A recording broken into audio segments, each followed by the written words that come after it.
Hello, welcome to the video lecture on interference testing.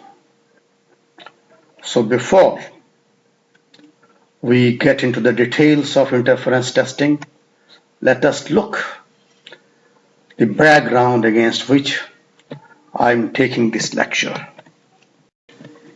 If you refer to your syllabus of this semester course well test analysis, then in Unit 4 you find these topics: interference pulse testing, pressure fall-off test injection wells, pressure build-up and pressure drawdown and horizontal wells, principle of superposition, deconvolution of pressure data, type curve analysis, interpretation and their uses. Certain basics of principle of superposition and the type curve analysis may have been taken by Dr. Pawan Gupta in the lectures on the well testing. So keeping this Unit 4 syllabus in view, we will start with the interference testing as the first lecture in this series. Till now, our attention was totally focused upon the single well tests during the whole discussions on the pressure transient testing. Whether it was a drawdown test or the build-up test, we are yet to cover the fall-off injectivity test in injection wells. The single well test will let us take a review. Whenever the flow rate is changed in one well and the pressure response is recorded in the same well. We are making a pressure perturbance in a well and the pressure is recorded in the same well. And as we well know that these tests, they provide a lot of valuable reservoir and well characteristics. We know it's a unique tool. It gives us some properties which no other supplementary tests can provide with that degree of certainty, and that's why it becomes a unique tool. The properties which we determine, that is effective permeability in the drainage area, skin in the bellbore area, radius of investigation, we can calculate the flow efficiency. So many parameters which are required for reservoir characterization as well as for the reservoir management, they are obtained from the single well tests. However, these tests, they do not provide the directional nature of the reservoir properties. They tell us the effective permeability in the drainage area, but they cannot tell us what is the permeability in the XYZ direction. So the permeability, though it's an isotropic property, but we cannot get the values in the XYZ directions. Secondly, the single well tests, since they are focused upon itself and on their drainage area, they are unable to indicate degree of the communication between the test well and the adjacent wells. When it's a field, there can be more than one well. There are many wells around a particular which we are testing, but the single well test cannot provide any information upon the degree of communication. Look at the title of the slide: multiple well testing. It means the well testing in which there are multiple wells. Keep in mind, you must have studied in wells the multiple rate testing, in which in a particular well the rates are being changed, but the well remains single. In this case, the test involved more than one well. There are multiple wells, but at least there is one active well which can be producing or injecting, and at least one pressure observation well. So just understand the meaning of the active well and the meaning of the observation well. In the case of the multiple well testing, there can be one pressure observation wells, and there can be 2 or 3 or 4 in a pattern, a number of wells which are active, or we can keep more than one observation wells as well as a number of the active wells. But now, what is the basic objectives of multiple well testing? The objectives of multiple well testing is the determination of the presence or the lack of communication between the test well and the surrounding wells. Determination of the mobility thickness product, Kh by mu, determination of the porosity compressibility thickness product, phi CTH, any identification of the fracture orientation if intersecting one of test wells, and the most important, permeability in the direction of the major and the minor axis in the area between the test well and the surrounding wells. But why do we require all this data? As you know that in the secondary recovery operations as well as in the EOR operations, these operations, we have got injectors, we have got the production wells, and the basic efficiency or the effectiveness of the such process depend upon that the fluids which are being injected, they must make an impact upon the surrounding well in terms of the production. So we must know certain properties with certainty prior to commencement of such operations for the secondary recovery or for the EOR recovery. Before we proceed further, let us be very clear about the difference between the single well test and the multiple well test. In a single well test, the flow rate is changed in a well and the pressure response is recorded in the same well. And you are well acquainted with its examples, drawdown tests, build-up tests, and we'll study about the injectivity fall-off and step rate tests. In a multiple well test, the flow rate is changed in one well and the pressure response is recorded in another well. The examples of the multiple well tests, they are interference test and pulse tests, and our lecture is focused upon the interference testing. There are certain basic requirements which are to be made to conduct this test. So the first requirement or the first step, all the test wells, that is whether active wells or the observation wells, they are certain so that their well bore pressures stabilize. In the next step, the active well is then allowed to produce or inject at a constant rate, constant rate, and the pressure response is observed in the observation wells.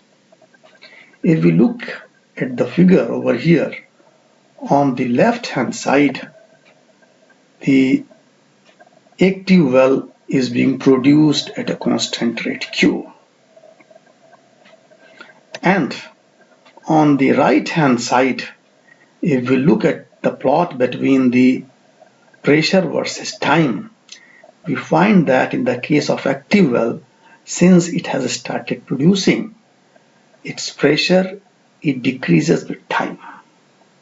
But in the observation well, the pressure response, if you look, it also declines, but it has got a certain lag time, because when the active well starts to produce, pressure in certain observation well begins to respond after some time lag, and this time lag depends upon the reservoir rock and fluid properties. So this is the interference of the active well upon the observation well, which can be surrounding well. So that's why interference testing. And it can give us a lot many reservoir properties between the active well and the observation well. Now let us understand the theory and analysis of interference testing. Since already you know that interference testing is a multiple well testing, so we have to take more than one well. And here we are considering a simplest case of two wells. Both the wells are shut in, as described earlier in the earlier slide, and an uniform pressure PI has been achieved in the region around the two wells. One well, which you know termed as active well, is put on production at a constant rate QSC at time t is equal to 0. So the other well is the observation well. Now, before we write the equation, let us make the assumptions which we have already taken for the derivation of distributed equation. The reservoir rock is homogeneous. So what does the homogeneous mean? It means this, that the porosity and the thickness, they do not change significantly with location in the reservoir. It's isotropic. It means the permeability is same throughout the system. The reservoir is of constant thickness. It is saturated with single phase well in the presence of immobile water at its irreducible saturation SWIE. Now, if we have to write the equation for the pressure drop at a distance R, just be very particular about R. What is the R here? R is the distance between the active well and the certain observation well. If we have to write the equation for the pressure drop at a distance R, then we have to refer to the solution of the differentiated equation for the initial condition, and the initial condition in this case is that the reservoir is at uniform pressure PI when the production begins. The two boundary conditions are that the well is producing at a constant production rate and the reservoir behaves as it is infinite in size. With these initial boundary conditions, and since the well is producing at a constant rate, I can write the EI solution for the constant terminal rate solution. And recall the Matthews-Russell equation which you have already studied in the derivation of the well testing lectures, that I can write the EI solution approach in this form as given in this slide, that PI minus PRT, that is the pressure drop, and product of the EI solution is minus 70.6 QB mu divided by KH, and the E function of minus 948.5 CTR squared divided by KT. We have reproduced the pressure drop equation from their slide on the top of the slide. And Erlacher, what he did to bring out a solution for this equation, he changed this equation into dimensionless form. The both sides, right hand side and the left hand side of the pressure drop equation, if you divide by a parameter 141.2 QB mu divided by KH, then the equation can be written as shown on the slide. And if you look now at the left hand side, then this expression is basically for the dimensionless pressure. So I can write left hand side as PD, and on the right hand side, the R by RW is square. It basically becomes the RD, dimensionless radius.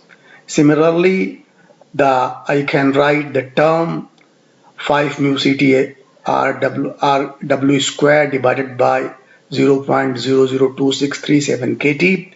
This is basically related to the dimensionless time. So I have reduced this pressure drop equation into a dimensionless form. Further, this equation, remember, this is the equation which was given by the Arlaffer. It is being used for the analysis of interference test using type curves. And the equation is valid provided the reservoir boundaries or any permittive contrast such as fault are far enough away from so that the well in the interval region remains transient throughout the test. Arlaffer expressed the dimensionless form of the equation which we discussed earlier in a type curve for the convenience to solve the problems related to the interference testing. Now let us discuss how to analyze the interference testing data. So as you know that it's a multiple well test. There are active wells, there are observation wells. So let us take a simple case that there are two wells, one active well, one observation well, and both the wells have been initially shut in and they have reached the respective PI values, and one well is put on production or injection at a constant rate, and the other well which was also shut in, and after certain lap time we observe the pressure in the observation well. So you have got the, you are observing the, you are taking the data in the observation well. So you have got the pressure data versus the time of observation. So plot the observation well pressure data as del P, that is PWS minus the pressure at a time t, and on the tracing paper which is laid over the type curve. So this when we are tracing the paper, tracing the data on the tracing paper which is laid over the type curve, the major grid lines are traced and the grid of type curve is used to locate the data points without regard for the curve. Then the tracing paper is slid horizontally and vertically until the data point match the exponential integral type curve. When the data points are matched to the curve, a convenient match point is chosen, and the match point values from the tracing paper, that is del P and T, and the underlying type curve, which are the in dimensionless terms as PD and TD by RD square at match point, they are being read.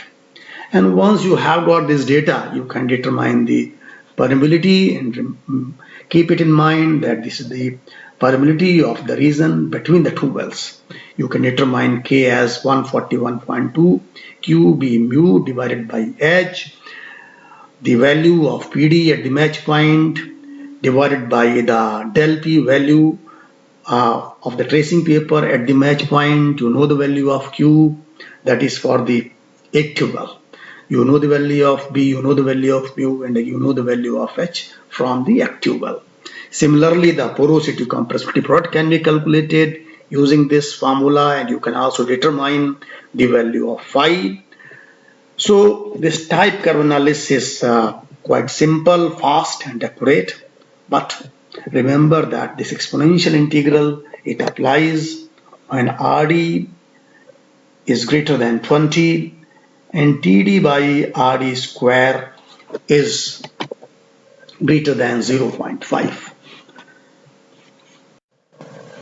This slide is showing the illustration of type curve matching for interference test. We have got the type curve given by the Arlaffer underlying a tracing paper which has got the actual data. The data has been matched and the match point has been taken, and for the values of PDM, for the del PM, for TM, for TD by RD square at the match point, And now this data can be used for the estimation of the permeability of the area between the wells. And it can be also used for the product of YCT, and thereby it can be used for the determination of porosity. Now let us, what we have discussed, let us solve a problem. The problem is from example 9.1 from Arlaffer's book, Advances on Well Test Analysis. It's during an interference test, water was injected in well A for 48 hours. The pressure response in well B, 119 feet away, was observed for 148 hours. The known reservoir properties are given. So basically again over there are two wells, and the active well is an injection well, and the observation well is 119 feet away. So the value of R is 119 feet. The data, the depth is at 2000 feet. The rate of injection is 178 barrels per day, and the water has been injected for a time of 48 hours. The thickness of the formation through which this water injection has been done is 45 feet. The initial pressure in the injection well, it was 0 psig, and formation volume factor of water is 1. Water viscosity is 1 cp. Compressibility is given. So that's the data for the well. Now what had been observed with respect to time at the observation well, that is being shown in the data below. The T in hours, the well pressure, and the del P has been calculated. And when we'll plot del P against time, so we'll plot the del P as positive, because though it is actually negative, but it is not possible to take logarithm of negative numbers. And let us plot this. So a tracing paper was taken, it was laid upon the type curve, and the del P pressure change, it was plotted against the time of observation in the observation well. And what we are looking at the plot, that is, we have taken the pressure change, though it was negative, but it is not possible to take logarithm of negative numbers, and we have taken as the positive one. And on the y-axis there is pressure change, on the x-axis there is time of observation in hours. And now when this plot, it was matched with the type curve, and then we have taken a match point as shown in the plot. And if the values at the match point, the del P is 100, clear from the plot, and the TM, that is the time of observation, the match point, is 10, clear. And as on the type curve, the dimensionless pressure at this match point was 0.96, and the TD by RE squared, the match point, was 0.94. With this data, we can calculate the permeability, and the permeability has been estimated as 5.1 millidarcy. The product of YCT has also been calculated as the expressions which has been developed and discussed early in the earlier slides for analysis using type curve match for the interference testing. And we have got the value of CT, hence we could calculate the value of the product. Now certain things we must keep in mind, that from interference testing the skin factor cannot be determined, because the flow rate close to the observation well bore is almost 0. The second thing, the value of K, which is determined, is the average permeability of the region between the wells. Now, after all this discussion, I will like that a problem from Lee book, well testing, is given over here. Solve this problem. You can also refer the book also, and that's about the and hence we come to the end of the lecture. So I think you have well understood the interference testing. For any clarification, you can WhatsApp me, you can mail me. Thank you very much.